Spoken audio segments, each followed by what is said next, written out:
Okay, what's going on, boys? In today's video, we're going to go over the 3-4-2-1. No week tactics video this week. That will come next week. But I wanted to go over the 3-4-2-1 because the community have been speaking about it. I know you've seen this tactic on my channel a few months ago. Now, to go over this, what's the difference between a 3-4-2-1 and a 4-3-2-1? This is a difference that people don't really explain. The front three are exactly the same in the formations. The only difference is that the left back and right back, you end up defending in a back three, so you end up having left mids and right mids. So these two are players, but then one of the players drops to a centre back. So you only have two centre mids. So when you use this formation, it's definitely more attacking, I would say, than the 4-3-2-1.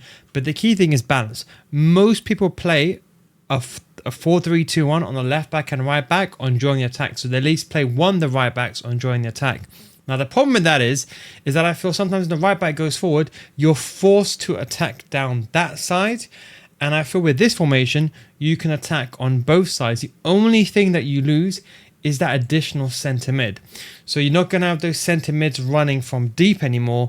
You're going to have rather a front five. And that is why this formation works very well, because you're up against another five back, like a 5-2-1-2.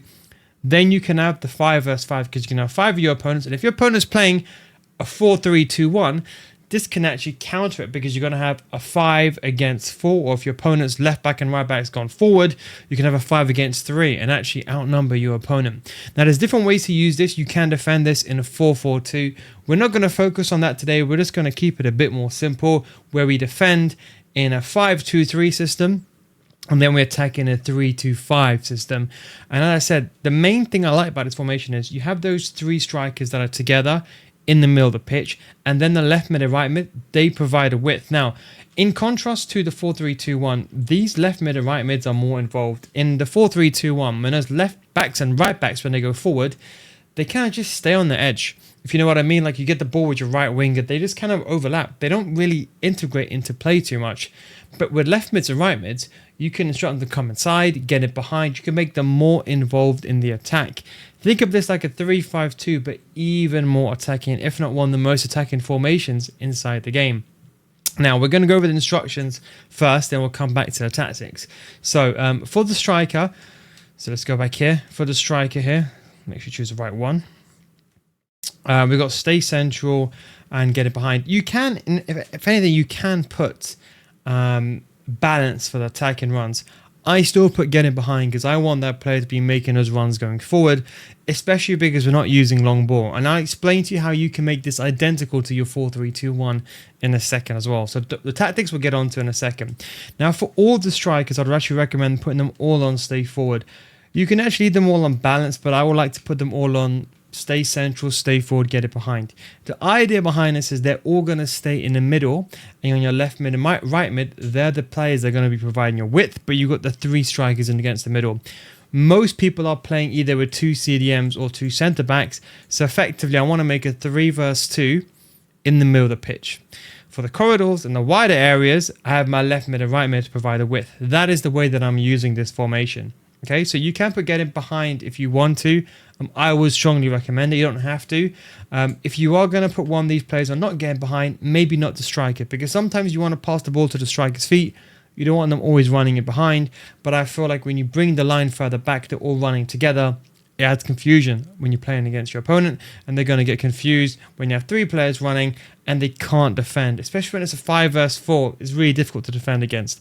Now, the left mid and right mid are arguably very, very important. You need to put players here that have got good stamina.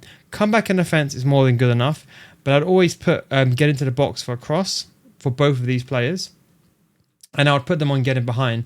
That way, effectively, as soon as you win the ball back, so let's say you put comeback and offense, get it behind for both of them, you're going to have both of these players running inside the box.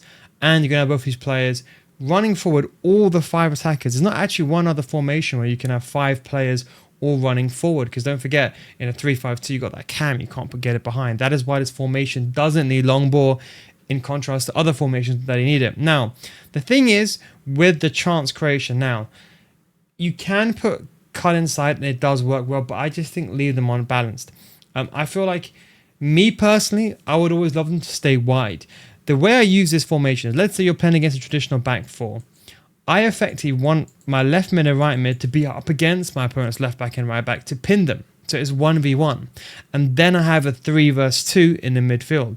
That is why I want the left mid and right mid to create the width, be as wide as possible. Similar to this formation is what you see in real life. A lot of teams play in this formation with 3 defenders, 2 centre mids, and either 4 backs or someone converting. A lot of the teams play this. Even Arsenal, someone played this kind of across in a 4-3-3. They then convert into the system, especially when Zinchenko used to go in the midfield, players to get pushed out wide, stuff like that. So it's a very, very good system. Now, the stay wide, you can use it like that, but I don't. I'll tell you why.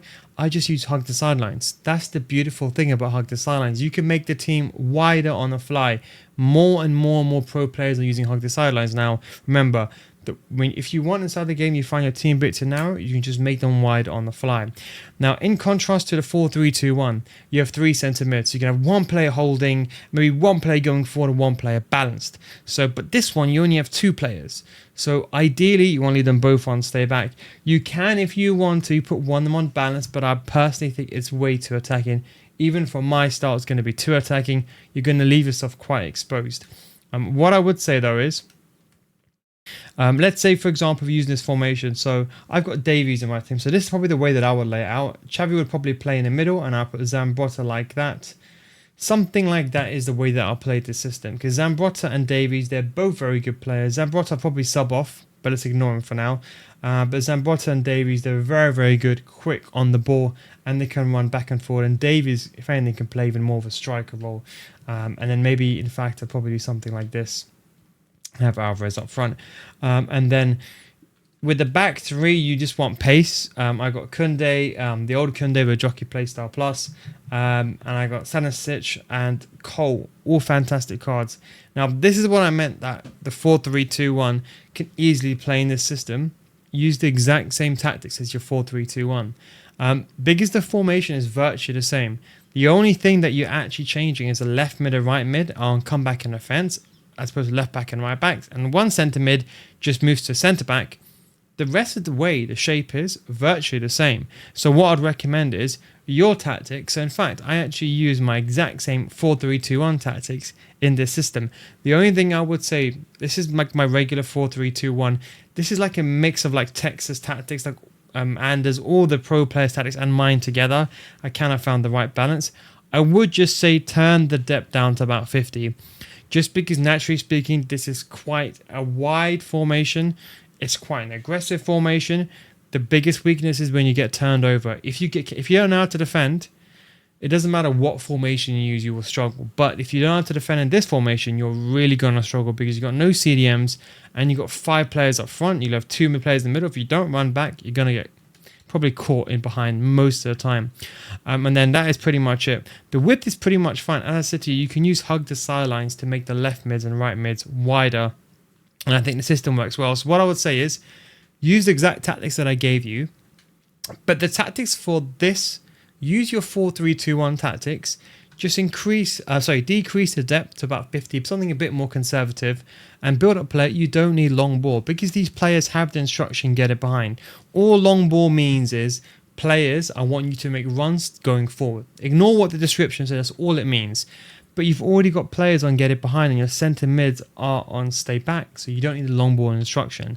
So that is the way that I play it. So use your exact same tactics that you have, and then you can adjust it if you need, just reduce the depth down. But that is the 3-4-2-1 tactics. I'll go through some different variations. I know there's some different pro variations in my one that I like to defend in a 4-4-2, which is a bit more aggressive, but I think you'll really like it. I'll go over that in another video. But I thought I'd give you this really balanced 3-4-2-1 approach. Anyway, thanks very much for watching. Don't forget, if you want to give it an FC24, you can come, or FC25, should I say now, you can come to my Patreon. So it's patreon.com/NeilGuides. We've already started making videos for FC25 early. I think the most latest video is how to hold the controller. And we're going to work on a lot more stuff as we go towards the end of the year. We wanted to start a bit more earlier this year. I'll be doing some restructuring. The link is down below in the description. If you don't get back after 1 month, we'll refund your minus, no guys guarantee. Anyway, thanks for watching. Take it easy, of course. Catch you next time. Peace out.